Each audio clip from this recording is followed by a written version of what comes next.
Hey there, and welcome to the Recipe Book of Life podcast. I'm Bill Gisclair-Sullivan, the founder and senior director at Meditate School of Mindfulness and Sound and the author of the Recipe Book of Life, an SVMT-aligned transformational journey for the heart, mind, body, and soul. And today's a very special day, because today this book makes its way into the world for the first time. Now, if you've ever created something from your heart, a book, a course, a meal, a piece of art, a home, a relationship, a healing practice, or even just one brave sentence spoken out loud, you know there's a very tender moment when what's lived inside of you becomes something others can hold. It's beautiful, it's vulnerable, it's exciting, and it's also the kind of thing that makes you want to both celebrate and hide under the blanket with snacks. So here we are. The book is out. The podcast is beginning. The blanket's nearby just in case. And I'm grateful you're here. Before we go any further, let's begin with the way I like to begin most things. With a pause. It's what I do. That sacred pause. It's not a perfect pause. It's not a spiritual performance pause. It's not the kind of pause where we suddenly become serene beings of pure light who never get annoyed in traffic or forget why they walked into a room. It's a real pause. It's simple. It's an arriving. So, wherever you are right now, I invite you to just allow yourself to arrive a little more fully. If you're sitting in a chair, feel the chair beneath you. If you're standing, feel your feet on the ground. If you're walking, feel the rhythm of your body moving through space. If you're driving, keep your eyes open, of course. We're spiritual, but we also want to be practical. And take a gentle breath in, and let it out nice and slow. Do that a couple of more times, and on the next one, allow your shoulders to rise just a little bit, and on the exhale, allow them to soften just a little. Loosen your jaw, allow your forehead to relax, and then let your body know we're not rushing for this moment. We're here. To make it even more real, place a hand on your heart or your tummy, and simply let your attention rest on that body part. And maybe gently say to yourself, I am here now. Not perfectly here. Not completely calm, not magically healed, just here. Because here is enough. For this moment, this is enough. Take one more breath in. Exhale nice and slow and easy. And allow this to be our intention together. Maybe say to yourself gently, may this time open a doorway. May this time bring warmth to the places within us that have been waiting to be remembered. May this session help us listen more deeply to the wisdom of the body, to the heart, and to the life we've already lived. May this remind us that transformation doesn't have to be forced. It can be prepared and tasted. It can be lived one sacred ingredient at a time. So today, I want to introduce you to the Recipe Book of Life, not just the title, not just the pages, not just a book as a thing you can hold in your hands, put on your nightstand, underline, spill tea near, or lovingly stack with other books you absolutely intend to finish. I want to introduce you to the heart of it, the why, the invitation, the deeper reason it came through me. Because this book isn't simply a book of reflections. It's not a cookbook, though I hope it nourishes you. It's not a self-help book in the traditional sense, because honestly, I've always found that phrase a little funny, self-help. As if the self is a leaky faucet and we just need to find the right wrench. As if healing is a DIY weekend project. As if transformation comes with 3 easy steps, a checklist, and perhaps a complimentary tote bag. As if you climb these 12 steps of grief, you'll be done. This isn't that book. This book isn't about fixing yourself. It's about coming home to yourself. It's about recognizing that your life has been teaching you all along. Through joy, through grief, through love and loss, through family and chosen family, through mistakes and moments of courage, through the people who stayed and the people who left, through the things that you thought broke you, but also somehow opened you, through the ordinary days that didn't seem sacred at the time until later you realize they were quietly making you. This is the heart of the Recipe Book of Life. It's a way of seeing your life as something meaningful, not perfect, meaningful. And there's a big difference there. Because to be honest, a perfect life would be exhausting. First of all, what would we even wear? Second, why would we want to keep everything clean? And third, I'm pretty sure perfection doesn't have much of a sense of humor. But a meaningful life? That we can work with. A meaningful life includes grief. It includes second chances. It includes burnt edges. It can include laughter in the middle of tears. It can include recipes that didn't turn out the way we planned. It can include the chapter we never would have chosen but somehow became the chapter that changed everything in our life. When I began writing the Recipe Book of Life, I wasn't trying to create something polished and distant. It's absolutely not that. I wanted to create something human. And if you read it, you'll probably see some things that aren't quite so polished. I wanted it to be something that felt like sitting across the table from someone who's willing to tell the truth finely. Someone that could hold both the sacred and the everyday. Because that's where life happens. Not only in the big ceremonies, though those are important. Not only in the meditation room, though that's useful. Not only at the retreat or the training or the breakthrough moment. Life happens in the kitchen, in the car, in the grocery store. Life happens at the bedside. Life happens in the silence after a difficult conversation, in the moment before we react, in the breath we remember to take, in the apology, in the boundary, in the laughter that returns when we thought it was gone, in the way we begin again and again and again, and in the realization that love never ends. It just changes. The image of a recipe came because I began to understand that all of us are living from ingredients. Some of those ingredients were given to us, some were inherited, some were passed down through family systems, through culture and religion and survival and silence, some through love and fear, grief, tradition and tenderness. Some of the ingredients we receive beautifully: kindness and faith and wonder, humor and resilience and compassion. Things like a love of music, a respect for the elders, a way of feeding people, a way of making a room feel safe. And some of the ingredients were harder. Fear, shame, over-responsibility, people-pleasing, self-doubt and silence. The belief that love had to be earned. The belief that rest was laziness. The belief that our needs were way too much. We're too needy. The belief that we had to become acceptable before we could become ourselves. Most of us didn't consciously choose the first recipe. We learned it. We absorbed it. We adapted to it. We found ways to survive inside of it. And then at some point, if we're lucky, we begin to become curious and say, is this still nourishing me? Is this still true? Is this still the recipe I want to live by? That question is where transformation begins. And that's why this book is SVMT aligned. SVMT is a method that I created and teach that stands for somatic, vibration, mindfulness, and trans-informed transformation. And although those words can sound like a whole curriculum, and they are, at the heart of it is something very simple. The body matters. The energy we carry matters. Awareness matters. And the old patterns we've been living from deserve to be met with compassion, not shame. Somatics means we don't leave the body out of the healing. If we do, we're missing a big piece. The body's not just the thing carrying our head around from appointment to appointment, although some days it may feel that way. The body's wise. The body remembers. The body speaks through sensation and tension, through breath and posture, through tears and fatigue, through contraction and expansion, and those mysterious little inner signals that say, something about this isn't aligned. Even when the mind is trying to make a very impressive PowerPoint presentation about why it should be fine, the body says, it's not.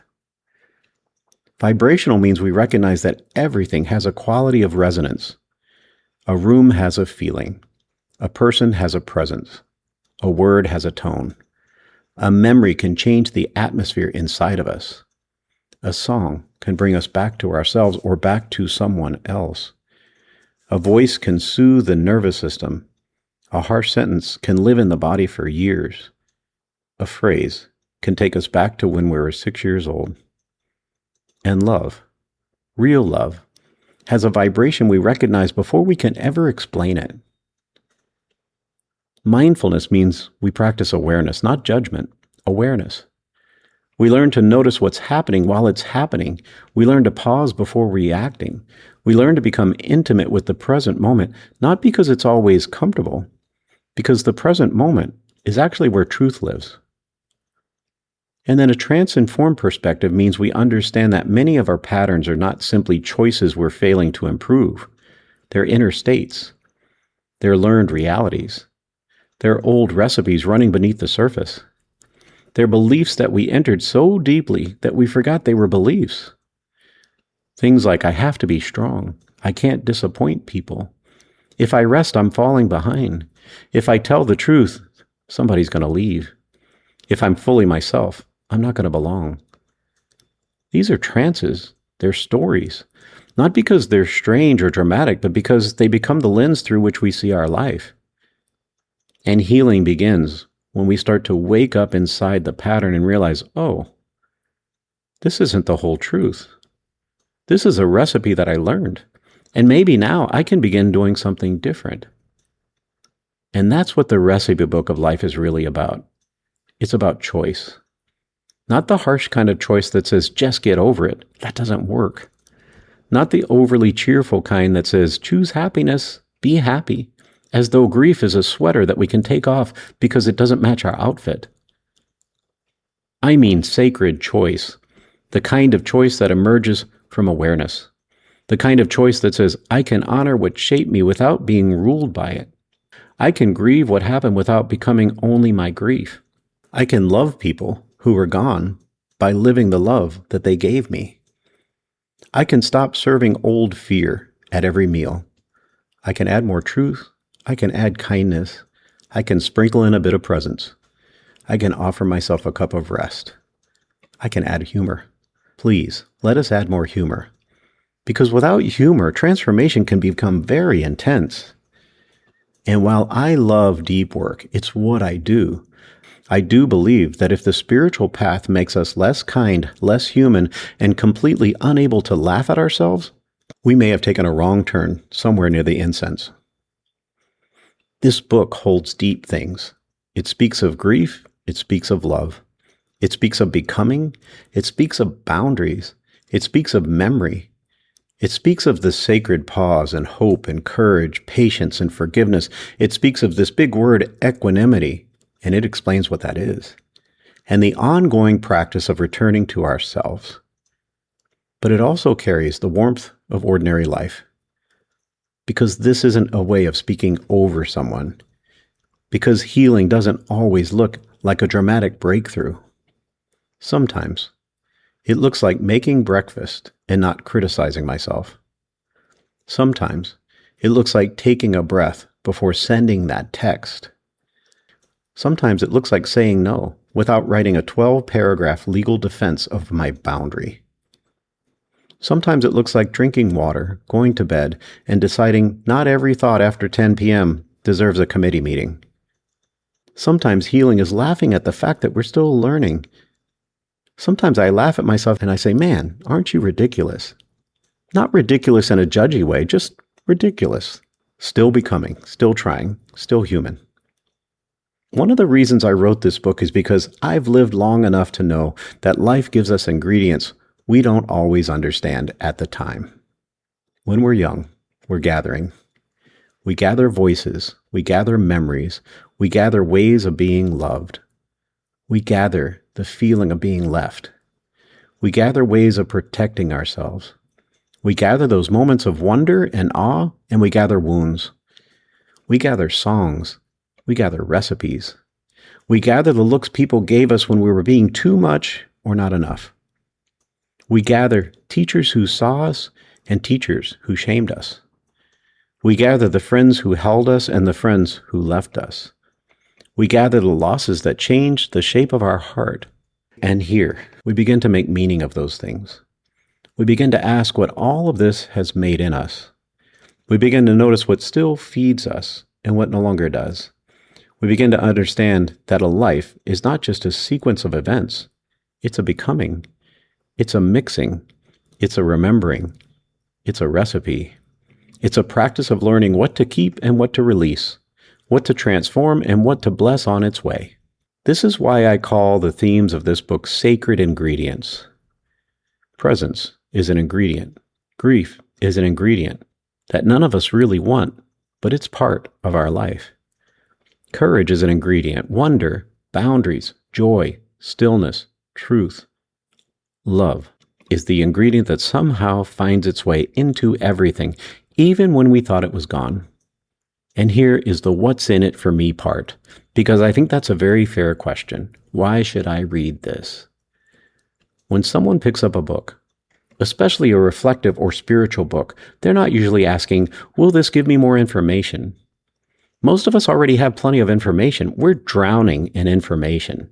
We have information on top of information at the touch of our fingers. We have information coming to us from books and podcasts. Oh, here we are. Social media, news alerts, group texts, email, newsletters.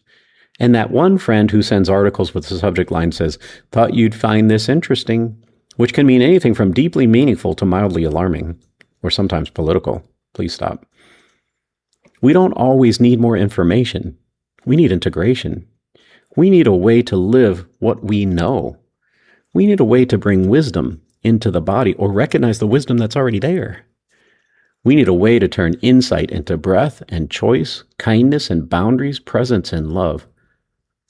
So, what's in this book for you? My hope is that you'll find this book is more like a mirror, not a harsh kind, not the magnifying mirror in a hotel bathroom that nobody asked for and frankly should come with emotional support. It's a kind mirror, a mirror that helps you see your life with more compassion. My hope is that you find language for the things that you felt but have not yet named, that you read a page and say, oh, that's what I've been carrying. Or, oh, I didn't know anyone else felt that. Or,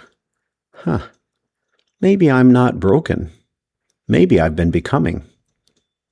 My hope is that you'll find practices simple enough to use in real life, not only when conditions are perfect, but when you're tired, when you're grieving, when you're standing in line and suddenly that person in front of you runs to pick something else up, when you're activated by the old triggers, when you're trying to make a decision, when you're standing on the edge of a new chapter, when you're learning how to listen to your own body again without judging it.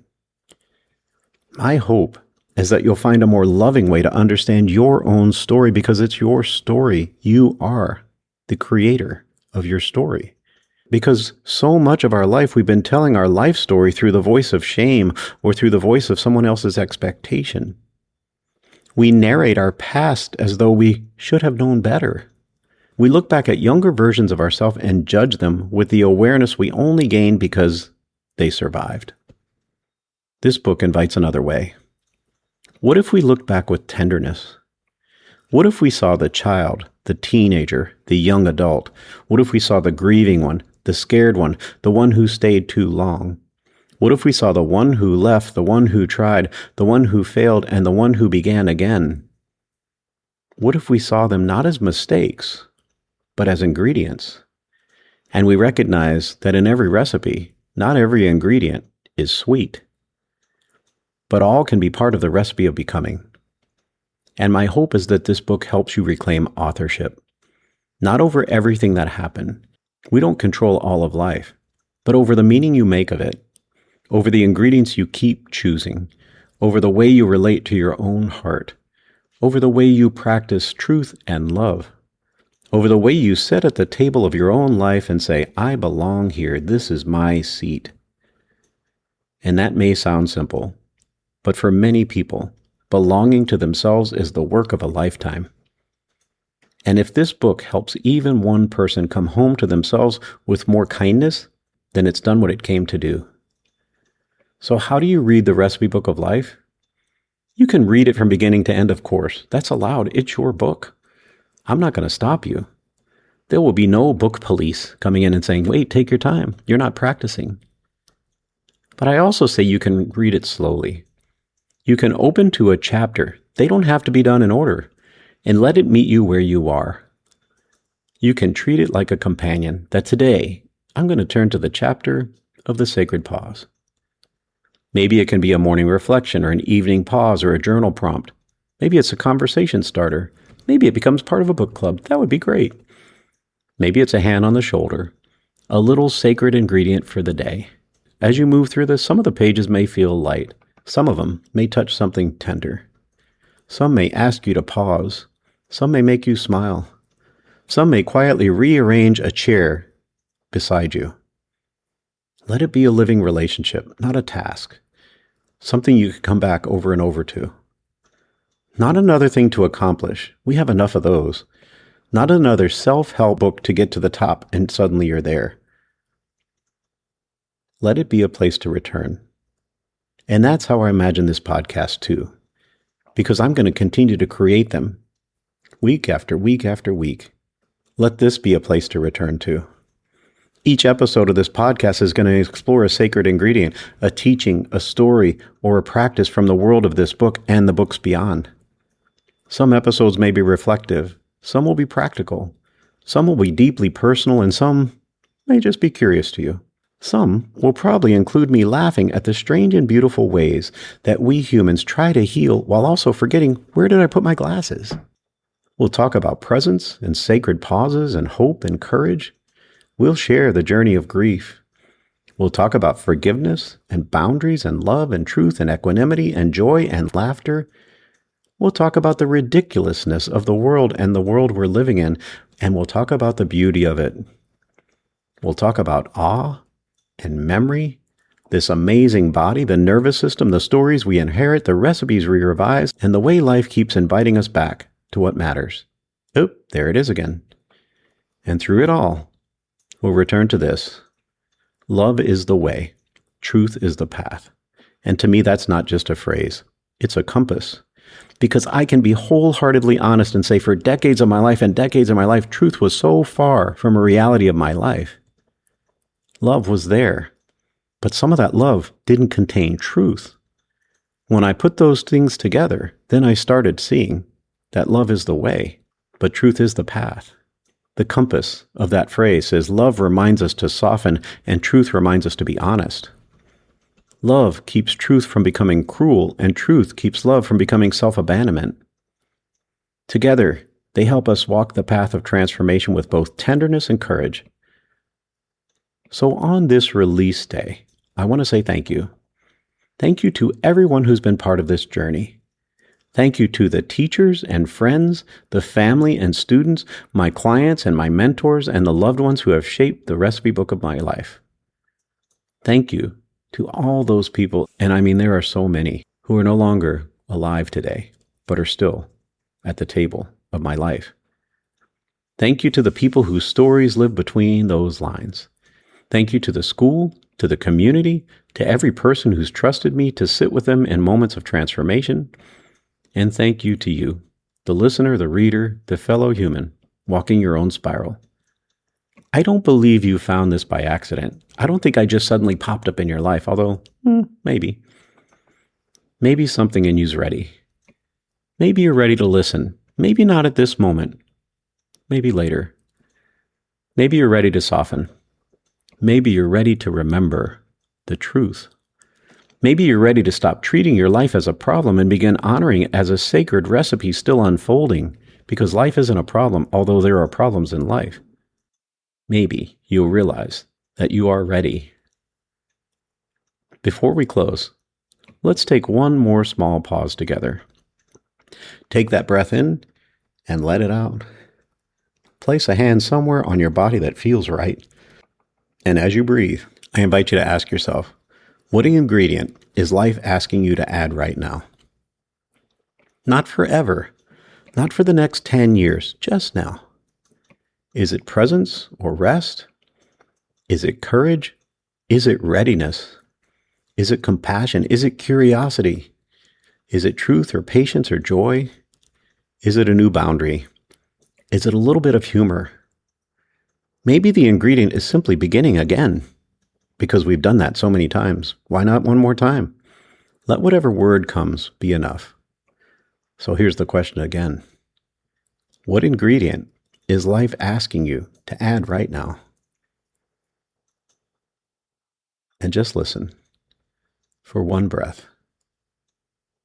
And then silently say to yourself, I can begin with this one breath, this one ingredient, this one choice, this one moment of listening. Because this is how life changes. One breath, one ingredient, one choice, one moment of listening. So thank you for joining me for this first episode of the Recipe Book of Life podcast. Today, the Recipe Book of Life is officially available, and I'd be honored for you to read it, to share it, to sit with it, to journal with it, and to let it become a companion of your own journey of transformation. You can also learn more about Meditate School of Mindfulness and Sound, our courses, our retreats, our certifications, and the SVMT Method of Transformation, where these teachings continue through somatic awareness, vibration, mindfulness, and trance-informed practices. This book is one doorway. This podcast is going to be another. The school is another. But the true doorway is always within you. So as you move through your day, may you remember that your life isn't finished. The recipe is still unfolding. You can add more love. You can add more truth. You can add more presence. You can change what no longer nourishes you. You can bless what has shaped you. And you can begin again and again and again. I'm Bill Gisclair-Sullivan.